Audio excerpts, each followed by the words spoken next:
اصل آپ کی روح ہے. اور جب آپ اس فزیکل باڈی کو اصل نہیں سمجھیں گے ظاہر آپ کے اندر تلاش پیدا ہو جائے کہ میری اصل سے کیا ہے. ایک بیٹا اسے پتہ ہی نہیں اس کا باپ کون ہے، کیا وہ اطمینان سے حاصل ہو سکتا ہے یا معاشرے میں اسی کو عزت ہو سکتی ہے؟ بھائی جب باپ کے لا علم سے آپ کو سکون نہیں ملتا تو آپ کی اپنی اصل روح کی لا علم سے آپ کو کیسے سکون ملتا؟ آپ کیسے خوش ہو سکتے؟ آپ تو اصل سے فرار اختیار کر رہے، بھاگ رہے. یہ تو یہ سوچ. اب یہ کہ اصل سے واقفیت کیسے حاصل کی جائے، یہ تو بات طے ہو گئی کہ جسمانی وجود جو ہے یہ روح کے تابع ہے. جسمانی وجود کی حرکت جب ہی ہوگی جب آدمی کے اندر روح موجود رہے گی. تو اب روح اس سے بھائی کیسے رہو، آپ واقفیت حاصل کریں، اس سے رابطہ کیسے ہو؟ روح سے آپ کا روزانہ رابطہ ہوتا ہے. روز جب پیدا ہوتے ہیں جس وقت تک مرتے روزانہ آپ کا رابطہ مادی جسم سے بھی ہوتا ہے اور آپ کا رابطہ روح سے بھی ہوتا ہے. روح سے رابطے کی مراد یہ ہے کہ بغیر جسم کے، بغیر فزیکل باڈی کے آپ کھائیں بھی، پیئیں بھی، سوئیں بھی، چلیں بھی، پھریں بھی، سفر بھی کریں. یہ روح سے بات ہوگا. آپ روزانہ خواب دیکھتے ہیں، روز آپ سو جاتے ہیں.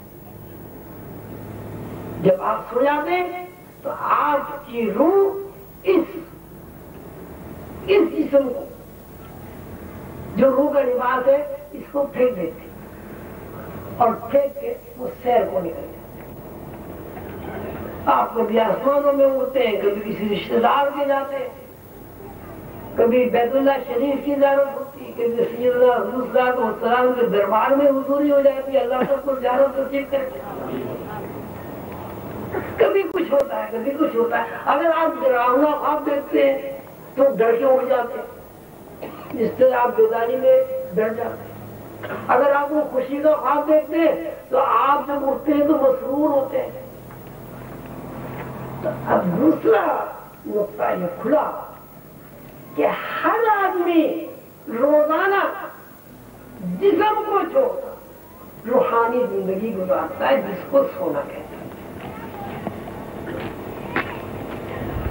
یہ سونے کا عمل جو آپ کے سامنے وہ یہ کہ اس میں جسمانی حرکات و سکنات ختم ہو جائے، سوائے سانس آنے کی کچھ کہہ رہتا. ابھی دوسری بات یہ پیدا ہوئی کہ جب آپ روزانہ ہی روحانی طور پر سفر کرتے ہیں پھر تو روح سے واقفیت بہت ہی آسان ہو گئی. روح سے واقفیت تو آپ کی ہے لیکن آپ کو پتہ نہیں. تو انسان اگر سونے کی حالت کو بیداری میں منتقل کر دے، یعنی آنکھیں بند کر کے بیٹھ جائے، سونے کی حالت میں آدمی دنیا کے خیالات سے آزاد ہوتا ہے، دنیا کے خیالات سے آزاد ہو جائے، اپنی روح سے واقف ہو جائے. یہ جسمانی تقاضوں کو نظر انداز کر کے کچھ دیر کے لیے یہ سو کر اپنی اثر کو ڈھونڈنا، یہ تصوف و روحانیت میں مراقبہ ہے جو سیدنا رسول صلی اللہ علیہ وسلم نے ساتھ تھا. اور کچھ لوگ کہتے ہیں 3 سال غار ہرا میں مراقبہ کیا. مراقبہ کرنے سے ایک فائدہ تو یہ ہوگا کہ سیدنا حضور صلی اللہ علیہ وسلم کی غار ہرا کی سنت پر عمل ہوگا.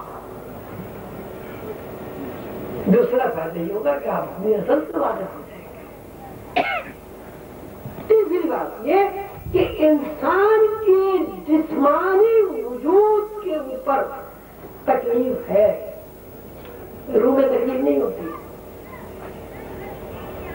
جب آپ روح سے واقف ہو جائیں گے تو جسمانی تکالیف سے آزاد ہو جائیں گے، آپ کو سکون مل جائے.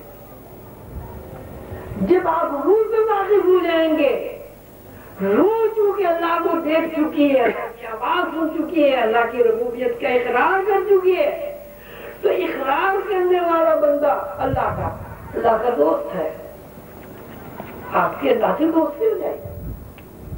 اللہ ان اولیاء اللہ لا خوف علیہم ولا هم یحزنون، کہ اللہ کے دوستوں کو خوف اور غم نہیں ہوتا۔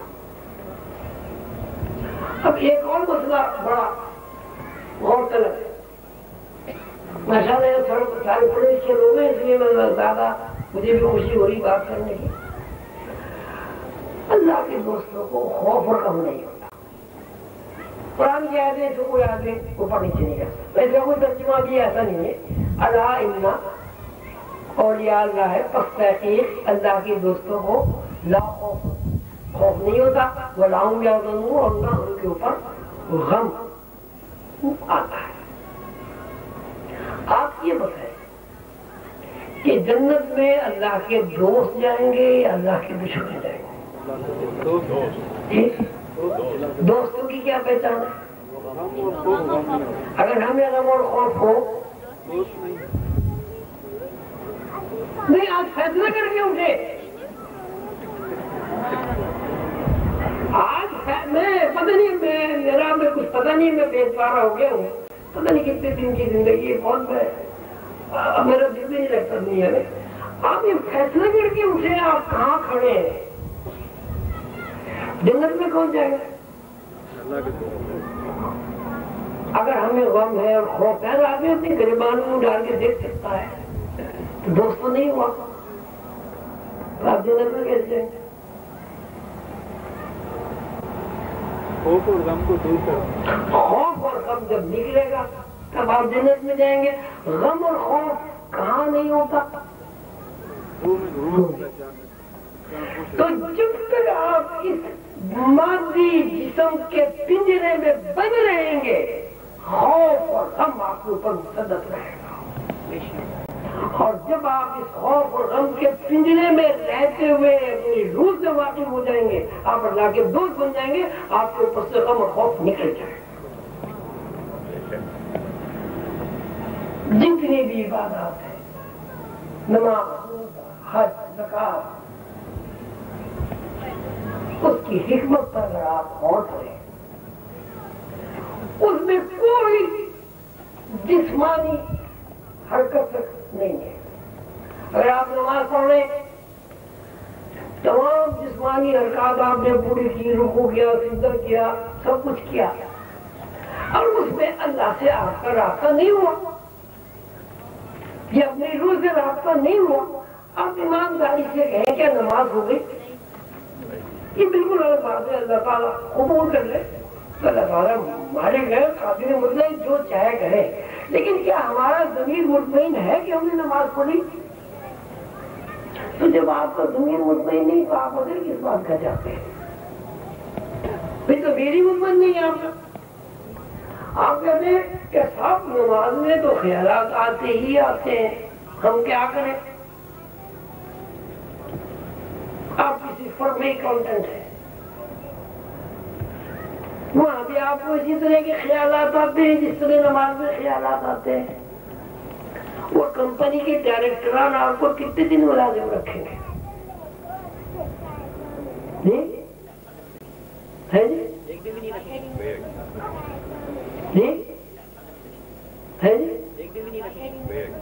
تو اگر آپ پیٹ کے چکر میں تو یکسو ہو سکتے ہیں اور اللہ کے حاضری میں آپ یکسو نہیں ہوتے، اس کا مطلب ہے اللہ کے سامنے حضوری کا آپ کو یقین ہے۔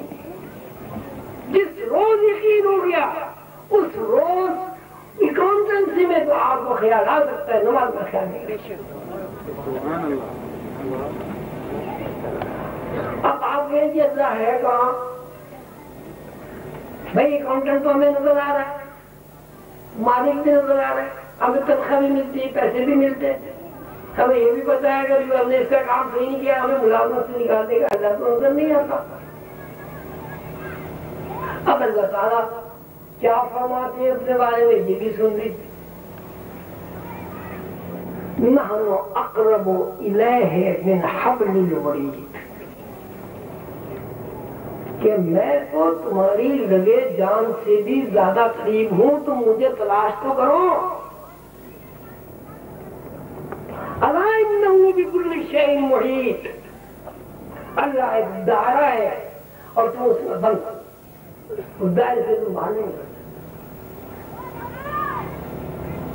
جہاں تم ایک ہو وہاں دو اللہ ہے، جہاں تم ایک ہو وہاں دوسرا اللہ ہے، جہاں تم دو ہو وہاں تیسرا اللہ ہے۔ اور دیکھیے قرآن شریف میں نظارہ فرماتے ہیں وہ فی انفسکم افلا تبصرون، وہ فی انفسکم، میں تمہارے نفسوں میں ہوں، میں تمہارے اندر بیٹھا ہوا ہوں، افلا تبصرون، تم مجھے دیکھتے کیوں نہیں ہو؟ کیوں نہیں دیکھتے؟ تو اللہ تو دور نہیں ہے، ہو رہا اللہ ہی کرتا ہے، اللہ ہی اللہ ہی اللہ ہی بات، اللہ کی سماعت سے سنتے ہو۔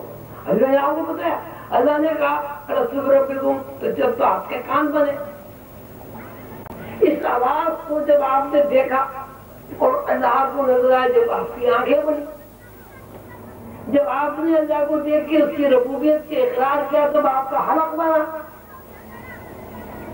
تو آپ کیسے اللہ کو نہیں دیکھ سکتے؟ کیوں نہیں دیکھ سکتے؟ اللہ کے نور کہاں دور؟ اللہ تعالیٰ کہتے ہیں میں مومن کا دل میرا گھر ہے،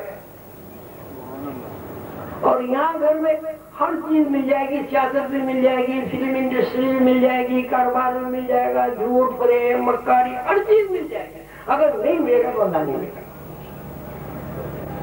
میں نے اپنے اماں جی سے انتقال ہو گیا، اللہ انہیں مغفرت فرمایا ان کی، میں نے ایک سوال کیا،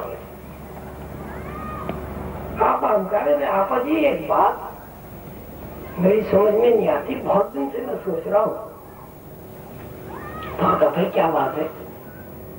جی میں یہ سوچ رہا ہوں کہ جب سے میں نے ہوش سنبھالا میں نے یہی سنا دنیا کیا کہے گی، میں نے کسی سے یہ نہیں سنا کہ اللہ کیا کہے گا، دنیا کیا کہے گی، دنیا نے کبھی کسی کو اچھا نہیں کہا، دنیا کی فکر میں پڑا ہوا ہے دنیا کیا کہے گی، یہ نہیں ہم سوچتے کہ اللہ کیا کہے گا۔ اللہ کی نعمت میں تو کھاتے رہتے، پانی مفت، زمین مفت، ابھی زمین پہ گھر بناتے ہیں زمین کتنے پیسے دیتے، دھوپ مفت، چاندی مفت، ہوا مفت ہے، آکسیجن مفت، ماں کا دودھ مفت ہے، باپ کی کمائی مفت ہے، آپ کے اندر جو مشین بھی چل رہی ہے اس کو چلانے کے لیے آپ کیا محنت کرتے ہو بتائیں؟ دل چل رہا ہے، پھیپڑے چل رہے ہیں، گردے چل رہے ہیں، دل خون پمپ کر رہا ہے، پھیپڑے خون صاف کر رہے ہیں، گردے شکر کر رہے ہیں، مسالہ اپنا کام کر رہا ہے، تلی اپنا کام کر رہی ہے، ٹکٹا اپنا کام کر رہا ہے، ایک چیز خراب ہو جائے پھر دیکھیں کیا آپ اللہ کو پیسے دیتے ہیں؟ میں نے وہاں میں حساب لگایا تو میں اس فیکٹری میں چلا گیا تھا، یہ ہمارا جو ہڈیوں کا اسٹرکچر ہے پنجرا، انہوں نے ساری ہڈیاں بنا لی، 2 کروڑ روپے کی آتی ہیں، ہر انسان روزانہ اللہ میاں کے 2 کروڑ روپے استعمال کر رہا ہے، اور کچھ ہم سیٹ ہی کر رہا ہے کہ سیٹ روٹی دے رہا ہے، سیٹ ناراض ہو جائے گا تو تنزل ہو جائے گا، نوکری چھوٹ جائے گی، اور سیٹ کو کون دے رہا ہے؟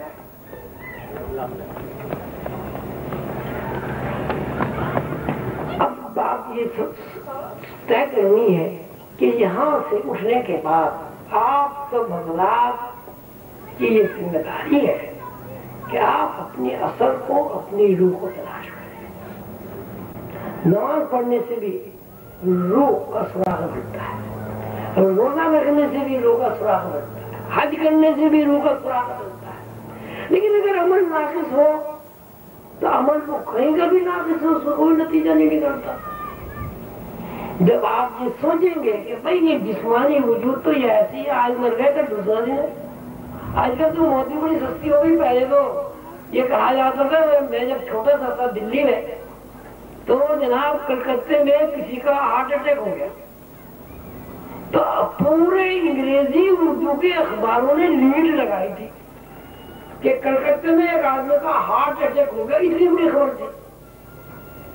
اب تو نہ بچے کا پتا, نہ جوان کا پتا, نہ بوڑھے کا پتا, اس کا ہارٹ اٹیک ہو گیا, ہارٹ اٹیک ہو گیا, اس کے گردے خراب ہو گیا. یہ سب بھی اسی لیے کہ ہم مادیت میں گرفتار ہو گئے. ہم دنیا کو تو سب کچھ سمجھتے ہیں لیکن دنیا بنانے والے کو کچھ نہیں سمجھتے. یہی ہماری بدنصیبی ہے. آپ حضرات اپنے گھروں میں رات کو سونے سے پہلے درود شریف پڑھ کے یا حج یا قیوم پڑھ کے جتنا بھی پڑھیں, 100 دفعہ پڑھیں, 11 دفعہ پڑھیں, آنکھیں بند کر کے بیٹھیں اور اپنے آپ کو, اپنی روح کو, اپنی اصل کو, اپنے نفس کو تلاش کریں. اب یہ خیال کریں, آنکھیں بند کر کے بیٹھ جائیں اور یہ سوچیں میرا دل ہے اور اللہ نے کہا میں دل میں رہتا ہوں. کہاں ہے اللہ؟ مجھے نظر آنا چاہیے. کب تک نظر نہیں آئے گا؟ اللہ کا ہے اندر. اس میں آپ کا کوئی خرچہ بھی نہیں ہے, کوئی اتنی محنت بھی نہیں ہے. بھائی سونے سے پہلے 15 منٹ یہ طے کر لیں کہ آندھی ہو, برسات ہو, بارش ہو, نہ ہو, گرمی ہو, سونے سے پہلے 15 منٹ اللہ کے حضور حاضری ضرور دیجیے. اور وہ حضور حاضری اس طرح ہوگی کہ میرا دل ہے اس میں اللہ ہے. میں آنکھیں بند کر کے بیٹھا ہوں, یا اللہ تو مجھے نظر آ جائے تو میرے دل میں ہی تو ہے, یا اللہ تو مجھے نظر آ جائے, یا اللہ یعنی اللہ کو دیکھنے کی کوشش. یہی ہو رہا ہے. اللہ تعالیٰ ہم سب کو توفیق دے کہ ہم یہ بہت چھوٹا تھا, جس اللہ نے آپ کو 2 کروڑ روپے کی مفت مشین ہی دی ہے, جس اللہ نے اس مشین کو چلانے کے لیے ایندھن فراہم کیا ہے, توانائی آپ کو دی ہے, چاند سورج ستارے اللہ نے آپ کے لیے بنائے, کیا آپ اس اللہ کے لیے 24 گھنٹے میں 15 منٹ نہیں نکالتے؟ اس سے بڑی ناشکری, اس سے بڑا کفران نعمت, اس سے بڑی جہالت, اس سے بڑا ظلم کوئی نہیں ہو سکتا. کتنے لوگ یہاں, میری بہنیں, میری بیٹیاں, میرے دوست, میرے احباب, میرے بزرگ, چھوٹے بڑے, سب یہاں سے یہ طے کر کے اٹھے کہ ہمیں سارے کام جیسے نماز بھی پڑھے, روزہ بھی رکھے, جو بھی اللہ توفیق دے رہا وہ سب کرتے رہے. سونے سے 15 منٹ اللہ کے حضور حاضری دے اور 15 منٹ صرف یہ سوچنا ہے کہ اللہ ہمارے دل میں ہے, اللہ ہمارے دل میں, اور اس کے بعد اللہ تعالیٰ آپ سب کو اور مجھے اپنے محبوب محمد رسول اللہ صلی اللہ علیہ وسلم کی زیارت سے مشرف فرمائے. اللہ تعالیٰ ہمیں صراط مستقیم پر چلائے اور ہمیں جسمانی وجود اور آپ دور دراز سے تشریف لائے. ویسے تو میں زیادہ دور دراز سے آیا ہوں, کراچی سے. آپ حیدرآباد سے آئے ہیں, آپ میرا شکریہ ادا کریں, میں آپ کا شکریہ ادا کروں. خدا